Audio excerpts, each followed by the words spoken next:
Morning friends, so welcome to the prelims booster session. आज का पहला टॉपिक है पश्चिम लहर। तो एक जॉइंट मैरीटाइम एक्सरसाइज हुई है, इंडियन नेवी ने उसको लीड किया है। इंडियन नेवी का जो वेस्टर्न कमांड है, वेस्टर्न नेवल कमांड, उन्होंने इसे लीड किया है। और ये Indian navy, Indian air force, Indian army और कोस्ट गार्ड की एक जॉइंट एक्सरसाइज थी, जो कि 20 दिन के बाद अब ख़त्म हुई है।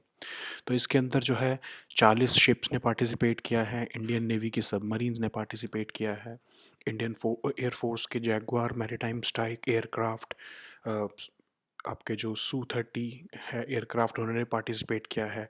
इंडियन आर्मी की एयर डिफेंस बैटरीज, इन सब ने पार्टिसिपेशन किया, ताकि जो है एक जॉइंट एक्सरसाइज की जा सके, ताकि जो मैरीटाइम चैलेंजेस हैं उनको हम इकट्ठे मिलकर एड्रेस कर सकें।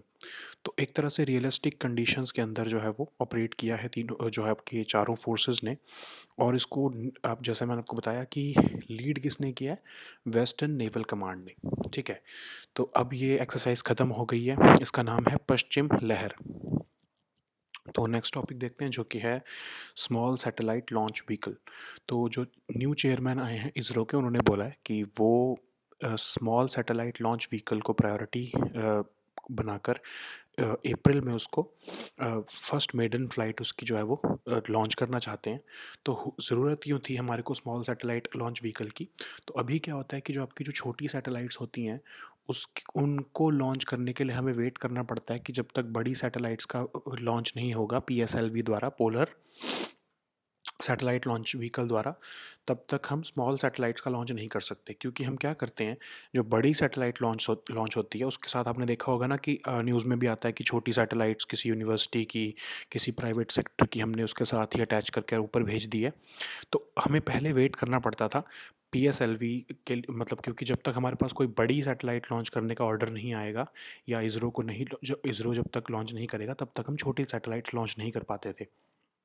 तो अब ये स्मॉल सैटेलाइट लॉन्च व्हीकल हमें हेल्प करेगा कि हम इंडिपेंडेंटली पीएसएलवी की वेट किए बिना, हम छोट एक तरह से एसएसएलवी के थ्रू ही हम छोटी छोटी सैटेलाइट्स जो है वो जब चाहें, जब डिमांड हमें लगे, जब हमारे को पास ऑर्डर्स आ जाएं, कमर्शियल ऑर्डर्स, तब हम इसरो जो है वो इसको भेज सकेगा। तो developing countries, private companies, universities की स्मॉल सैटेलाइट्स को भेजने का काम एसएसएलवी द्वारा किया जाएगा। तो अब ये एसएसएलवी जो है, ये 500 किलो तक के जो है सैटेलाइट्स को कैरी करके लो अर्थ ऑर्बिट पर भेज सकता है। ये स्मॉलेस्ट व्हीकल है इसरो का, 110 टन मास है इसका सिर्फ, और सिर्फ 72 घंटे के अंदर इसको इंटीग्रेट किया जा सकता है। 6 लोग लगेंगे इसको सिर्फ काम करने पे इसके ऊपर। ठीक है, अब 30 करोड़ की कॉस्ट में हम इसके ऊपर इसको जो है वो भेज सकते हैं लो अर्थ ऑर्बिट पे सैटेलाइट्स को पहुंचाने के लिए। तो इसीलिए इम्पोर्टेंस हमारे लिए ये है कि हम बहुत सारी मल्टीपल माइक्रो सैटेलाइट्स भी भेज सकते हैं स्पेस में। ठीक है, तो आपने देखा होगा कि प्राइवेट कंपनीज़ बहुत सारी छोटी छोटी सैटेलाइट्स भेजना चाहती हैं, जो है अब क्योंकि इसरो बहुत कॉस्ट इफेक्टिव है, तो इसरो के पास इंटरनेशनल ऑर्डर्स भी आएंगे। तो अभी क्या होता था कि इंटरनेशनल लेवल पर सोच लो, कोई फ्रेंच कंपनी है, तो उसको अगर कोई सैटेलाइट भेजनी है, तो वो कॉस्ट बचाने के लिए इसरो को कांटेक्ट करता था, लेकिन उनको वेट करना पड़ता था कि इसरो जब ये बोलता था कि हमारे पास अभी कोई लॉन्च व्हीकल नहीं है स्मॉल सैटेलाइट्स का, तो हम आपके लिए ये कर सकते हैं कि हम जब कोई पीएसएलवी लॉन्च करेंगे, कोई बड़ी सैटेलाइट या कोई बड़ा हम जब स्पेस क्राफ्ट से हम कुछ लॉन्च करेंगे, तो हम आपकी छोटे सैटेलाइट्स को वहाँ पर भेज सकते हैं, उसके साथ एक तरह से पिगी बैक, मतलब उसके जैसे कह सकते हैं ना कि पीठ पर चढ़ाकर भेज सकते हैं। तो अब वो वेट ख़त्म हो जाएगा, क्योंकि अब हमारे पास एसएसएलवी होगा, और हमारे पास अगर ऑर्डर आता है तो हम एसएसएलवी के थ्रू जो है वो सैटेलाइट्स को लॉन्च कर सकेंगे।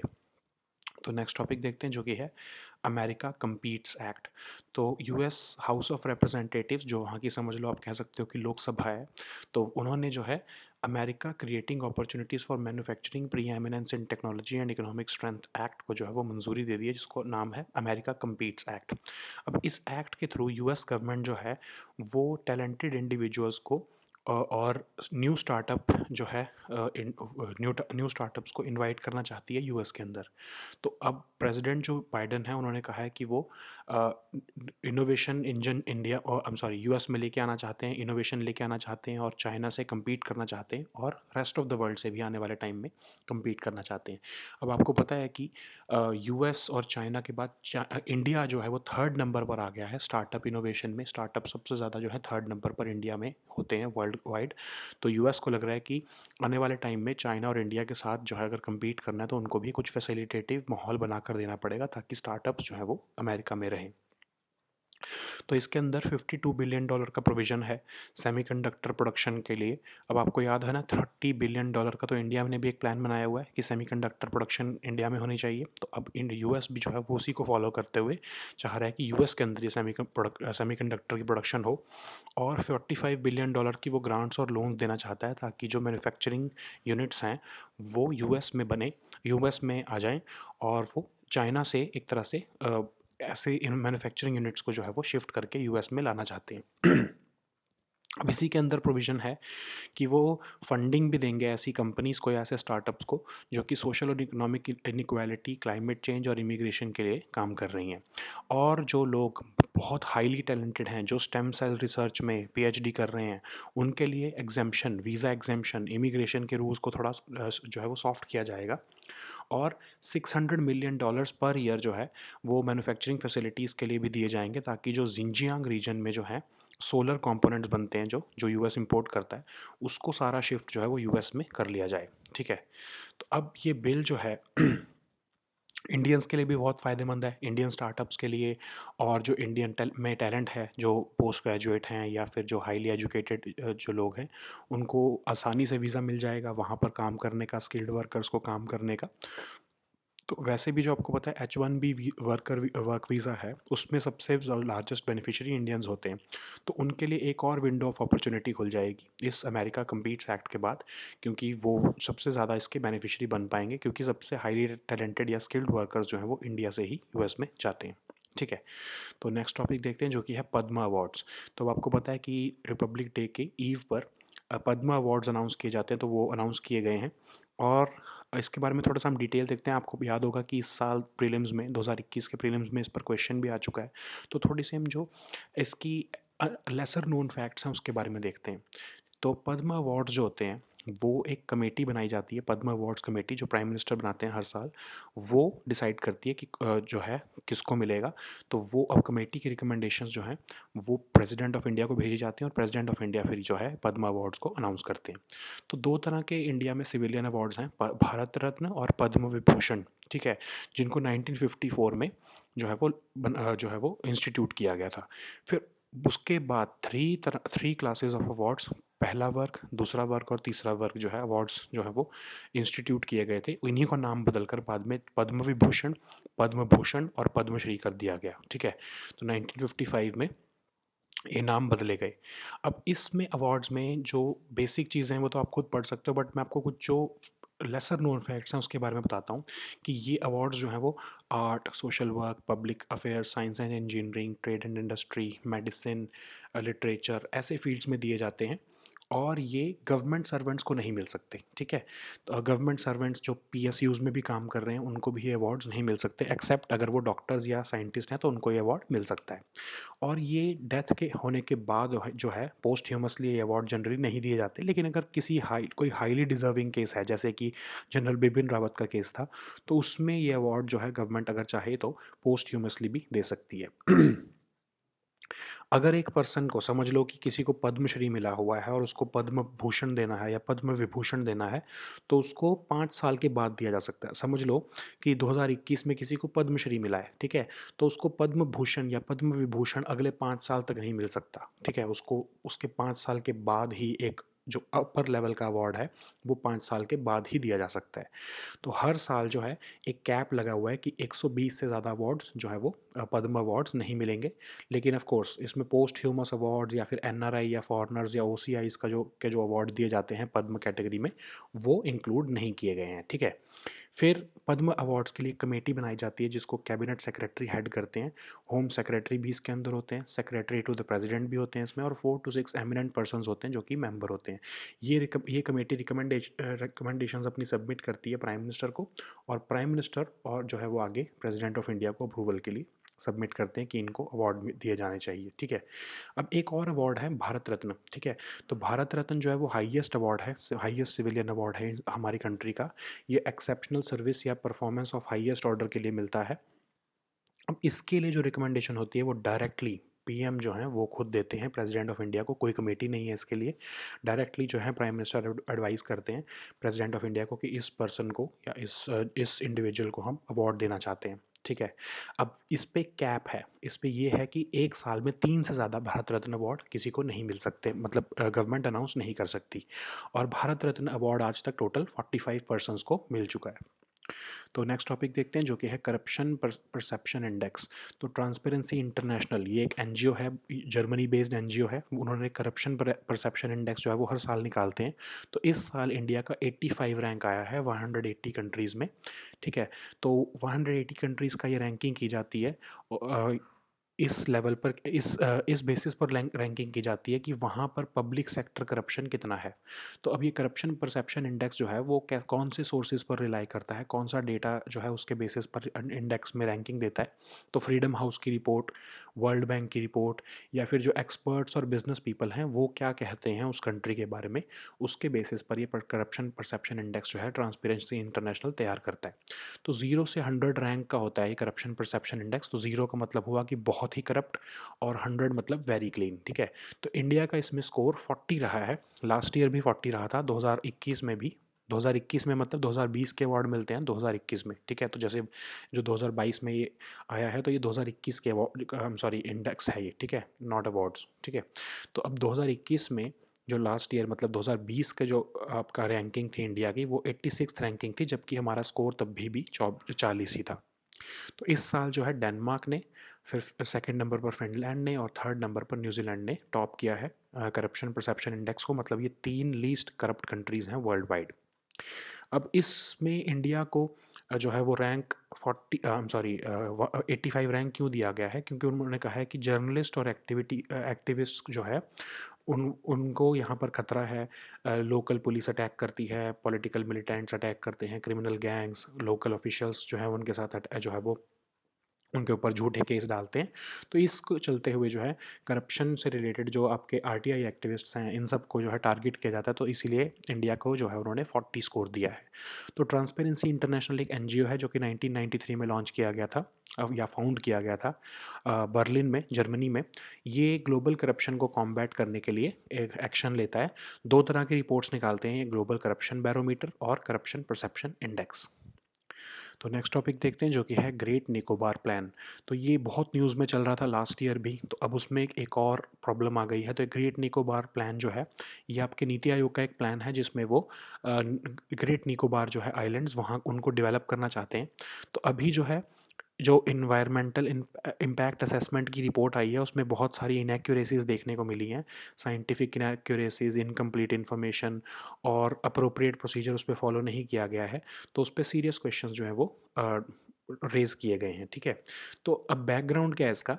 तो जब इन्वायरमेंटल अप्रेजल कमेटी जो है उन्होंने नीति आयोग के इस प्रोजेक्ट के ऊपर पहले भी क्वेश्चंस जो है वो रेज़ किए थे, ग्रेट निकोबार आइलैंड में जो प्रोजेक्ट बनाया जा रहा है। तो इसके अंदर क्या होगा कि डेवलपमेंटल प्रोजेक्ट है, एक तरह से उन आइलैंड्स को डेवलप करने का ये प्रोजेक्ट बनाया जा रहा है। तो उन्होंने कहा था कि पहले आप इन्वायरमेंटल इम्पैक्ट असेसमेंट की स्टडीज़ करो और रिपोर्ट दो, और फिर हम देखेंगे कि आप जो है ये प्लान जो है एम्बिशियस प्रोजेक्ट जो है 72,000 करोड़ का ये प्रोजेक्ट है, तो क्या ये वाइबल भी है या नहीं है, ठीक है। तो कंसर्न्स क्या रेज़ किए गए थे ये जो आपके इन्वायरमेंटल इम्पैक्ट असेसमेंट की रिपोर्ट में, कि क्या वहाँ पर उन्होंने क्या सवाल पूछे थे उनसे। तो उन्होंने बोला कि क्या वहाँ पर सिस्मिक और सुनामी हैज़र्ड्स की जो आपने मैपिंग करी है, कैसे फ्रेश वाटर रिक्वायरमेंट जो है 6.5 लाख लोगों की पूरी की जाएगी उस एरिया में जहाँ पर आप जो है डेवलपमेंट करना चाहते हो।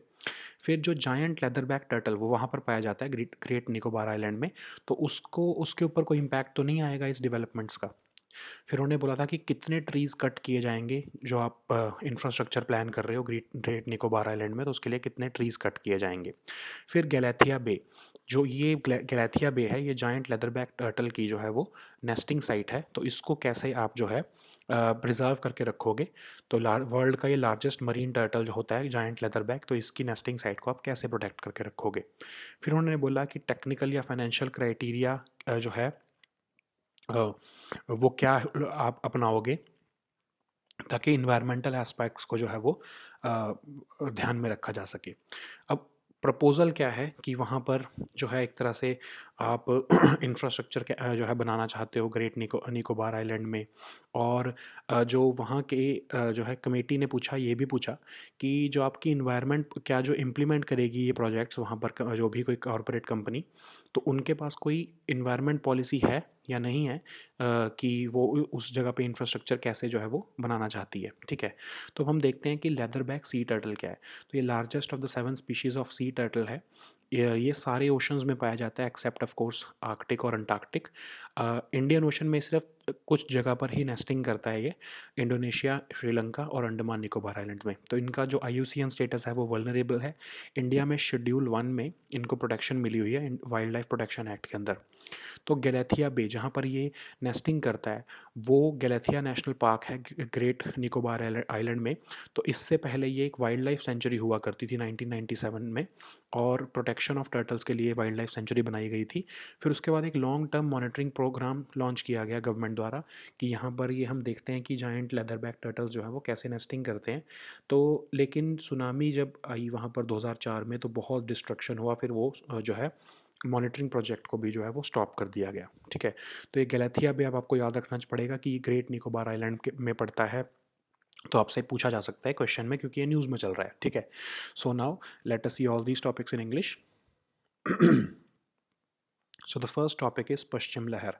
So Paschim Lahar is a joint maritime exercise which was conducted by the Indian Navy off the western coast of India, and it concluded recently on 25th January.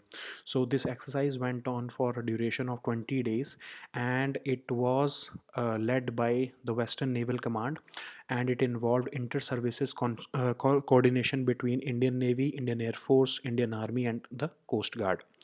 So this exercise involved mobilization and participation of over 40 ships and submarines of the Indian Navy. Uh, Even the Indian Air Force deployed its Su-30 MKI aircraft, as well as the Jaguar maritime strike aircraft. Indian Army also deployed its air defense batteries, and a variety of weapon firings were conducted so as to give a realistic tactical scenario. And the significance of this exercise is that we want to respond collectively to the contemporary maritime challenges. Okay, so now let us say the next topic, which is small satellite launch vehicle. So the new chairman of ISRO has, in a meeting with the Minister of State for Space, has indicated that ISRO is planning to launch its small satellite launch vehicle by April this year. So what is the need of a small satellite launch vehicle? Like I was telling you in Hindi, that earlier, from of course, even now, what we have to do is we cannot launch small satellites individually. So we have to wait until there is a special launch or a big satellite launch of about 1000 kg of satellite, or a big satellite launch by PSLV. Only then what we do is we attach small satellites with that particular launch. We basically piggyback those satellites upon a larger satellite. Only then we can launch, because we are launching these satellites through PSLV. We did not have any small satellite launch vehicle through which we can directly launch small satellites into the space or into the lower earth orbit. So we have to wait even now for a bigger launch, so that we can attach small satellites with that launch. Okay, so like I was giving you an example, let's say a country like Brazil wants to, a private company from Brazil wants to launch a small satellite, and it sees that ISRO is a very cost effective option. So they approach ISRO with the proposal that they want their satellite to be launched through ISRO. But ISRO had to ask them that please, you have to wait until we launch a big satellite from PSLV.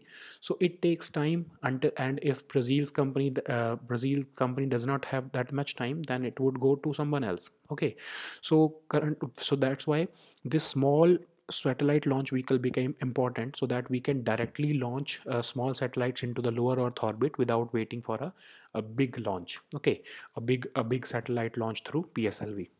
So This SSLV can carry satellites weighing up to 500 kgs to lower Earth orbit, and it is the smallest vehicle of ISRO, and it is just 110 ton in mass. Okay, so it will take about just 72 hours to integrate this SSLV, and it will take just 6 people to work upon it. And it is very cost effective also. It just cost about 30 crore rupees to make this SSLV so that we can launch the satellites or small satellites. So what is the significance? We can also launch multiple micro satellites. Okay, you know that private companies and even universities sometimes launch these micro satellites for research purposes or commercial reasons. Then we can also get the benefit of commercialization of this technology or this satellite launch, and it will uh, create greater synergy between India's space sector and private Indian industries. Okay, so now let us see the next topic, which is America Competes Act.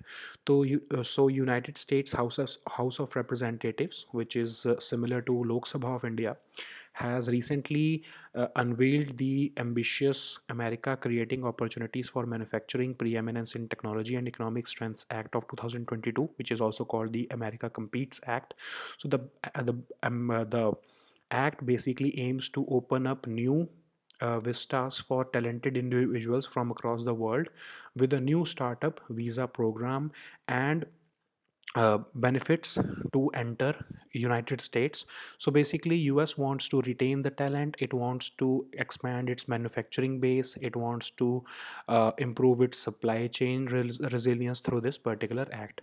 So President Biden has said that they want to bring innovation in the country, and they want to outcompete not just China but the rest of the world also. So you know that in the field of startups, India has become the third country after US and China to have maximum startups in the world. Okay, so the US is fearing that they may be they may be left behind in this race for startups. So they have launched this America Competes Act, and they have also through this very act, they have also provided for $52 billion for encouraging more semiconductor companies to produce in the US.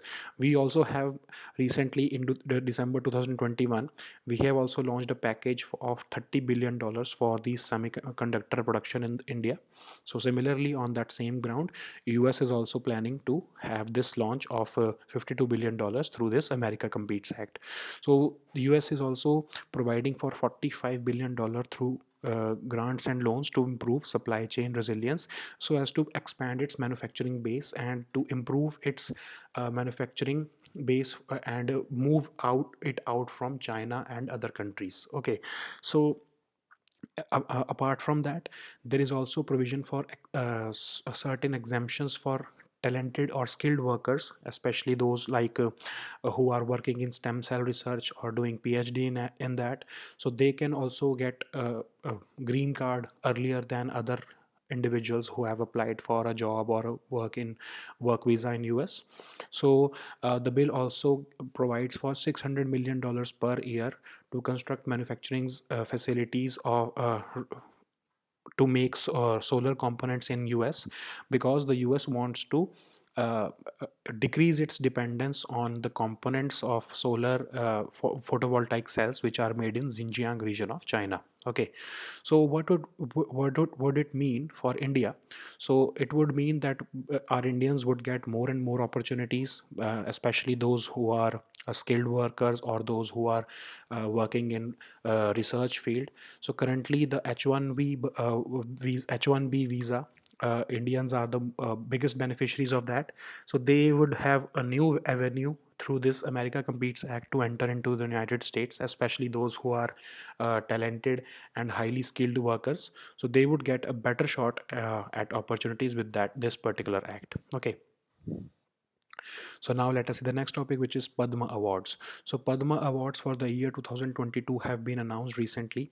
So these awards are conferred by the president on the recommendations made by the Padma Awards Committee. So this committee is constituted by the Prime Minister every year, and we have two civilian awards in India, Bharat Ratna and Padma Vibhushan, Padma Awards basically. So, but initially only two awards were instituted in 1954, that is the Bharat Ratna and Padma Vibhushan, and in 1955, before 1955, there were this Padma Vibhushan was classified into three awards: Pehla Varg, Dusra Varg, and Tisra Varg. But in 1955, they were renamed as Padma Vibhushan, Padma Bhushan, and Padma Shri. So you can see the relevance of award. Like what Padma Vibhushan is the most important one, Padma Bhushan is secondary importance, and Padma Shri is tertiary importance. Okay, so Padma Awards, we are going to study only the specifics or the points that which are lesser known. So I'm just going to outline that those facts, like the government servants who are working with the government, or even the PSUs, they're not eligible for these awards. Of course, if they are doctors or scientists, they can get these awards. Okay, so these awards are generally not conferred posthumously, but of course, if the government feels that a highly deserving candidate is there, like this year General Bipin Rawat has been awarded the Padma Bhushan. So he was awarded this with this award posthumously, of course. And in case a person has received, let's say, Padma Shri, okay, so that particular person cannot get a higher award of or a higher Padma award for at least next 5 years. Okay, so it also caps the provisions also cap that Padma awards cannot be more than 120 in a year. Of course, it also excludes posthumous awards or the awards given to NRI, foreigners, or OCIs. Okay, so the committee which selects the people for these awards is headed by the cabinet secretary, and it also includes home secretary, secretary to the president, and 4 to 6 eminent persons. Okay, so this committee recommends the persons to be given these awards to the prime minister, and then prime minister forwards it to the president of India for approval. So about the Bharat Ratna, it is the highest civilian award in the country. It is given for exceptional service or performance of the highest order in any field of human endeavor. So the recommendations of Bharat Ratna are directly made by the Prime Minister to the President of India. There is no committee for that. The Prime Minister directly approaches the President for conferring these awards, and there is a cap. A maximum of 3 awards in a particular year can be given. The Bharat Ratna can only be there can only be three Bharat Ratnas in a year. Okay, so total of 45 people have received Bharat Ratna till now. Now let us the next topic, which is corruption perception index. So Transparency International, which is a Berlin based NGO, it has released this corruption perception index. It releases this Transparency International releases this index annually. So it has ranked India at 85 among 180 countries. So India's rank is same as that of last year, that is 40. So this report relies on sources of information taken from Freedom House report, World Bank report, and even experts and business people based in the countries which are being surveyed. So it uses a scale of 0 to 100 to rank the countries. So 0 would mean very corrupt or highly corrupt, and 100 would mean very clean or highly clean. Okay, so India has achieved a score of 40, so which is an average score, of course. And Denmark has topped the chart this year, and Finland stands second with New Zealand at third rank. Okay, so it means that these three countries are the least corrupt countries in the world. This report is saying that in India there is a high risk for journalists and activists, especially the RTI activists who are exposing corruption in the country. That's why they have given a lesser score of 40 to India. Okay, so about the Transparency International, it's an NGO which was founded in 1993 by in Berlin, that is in Germany, and it aims to take action to combat global corruption. So there are two reports which are given by Transparency International, that is the Global Corruption Barometer and the Corruption Perception Index. So now let us see the next topic, which is Great Nicobar Plan. So recently, this EIA, the Environmental Impact Assessment Report, the draft of it was released, and It has raised serious questions about the incorrect or incomplete information in the draft, scientific inaccuracies, and failure to follow the appropriate procedures in the EIA report. Okay, so what is the background of this thing is that the Niti Aayog is planning a 72,000 crore infrastructure upgradation of Greater Nicobar Islands. So this the entire project which has been planned for this Great Nicobar Islands require an environmental impact assessment, and there are several inaccuracies. So the environment appraisal committee had earlier also before this environmental impact assessment was done, it also this environmental appraisal committee also flagged serious concerns about this project, and it asked for an early conduct of environmental impact assessment, and now even this report is raising concerns by the experts. So what are the concerns which this EAC raised? So they asked for the how about the details of the township which was being planned in that area, if the government has done the seismic and tsunami hazard mapping of that area, how the government or the Niti Aayog plans to provide fresh water to the people who will be living in there. About 6.5 lakh people are already living there. So how the what will be the impact of that infrastructure project on the giant leatherback turtle, which which nests in Galathea Bay, which is the world's largest, which is the largest nesting site of this world's largest marine turtle, that is the giant leatherback turtle. So what is being proposed? So like I was telling you that this is an infrastructure project of Niti Aayog. It costs about 72,000 crore to develop this area, and there is also a proposal that Japan government would also be assisting us in this project. So this committee had also asked that the corporate companies who would be involved in developing this region, would are they having any environmental policy or not? Okay, so this project has been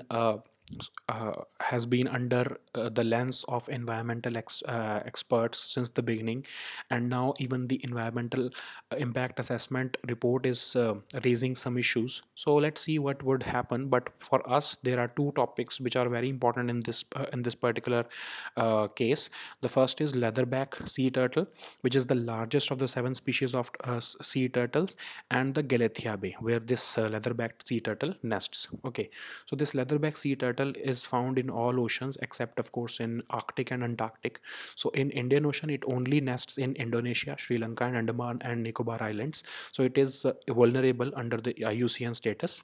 It also has the protection under Schedule 1 of the Wildlife Protection Act of India. Okay, so Galathea Bay is the region which is adjacent to Great Nicobar Island. So it is there at the Galathea National Park, and it was earlier a wildlife sanctuary in 1997, which was of course declared for the protection of turtles because they nest here, and even the government launched a long-term monitoring program. But in 2004, when the tsunami came, this monitoring program was dropped, and but this protection of this Galathea National Park continues. Okay, so that's why there are issues that if you develop this area, Greater Nicobar Island, what would be the impact on this Galathea Bay? Okay, so these were our topics for today. We'll meet next time with new topics. Until then, goodbye and take care.